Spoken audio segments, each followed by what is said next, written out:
Just gonna take a video. You just take the video. Why not? The camera on this is like so slow.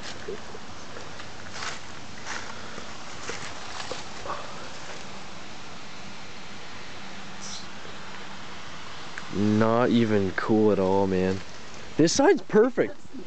Look at this. This is just perfect on this side, pretty much. Yeah, that's what happened with the Solera. Like, it was perfect on one side, and then it was just like, fuck.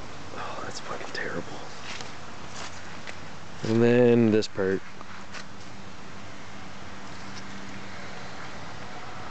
Oh, This is what I get for freaking passing somebody when it's pouring. Oh, were you passing somebody? Yeah. That's why.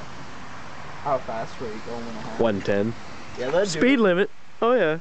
Well, still, you only need to be going like 70 to hydroplane. And this is the fucked up part right here. Oh, the finger's still in it. I wonder if it still turns up.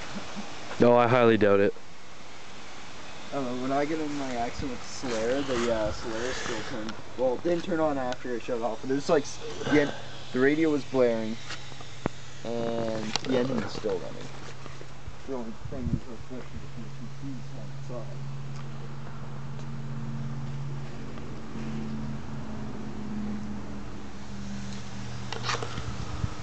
side. That's fucked.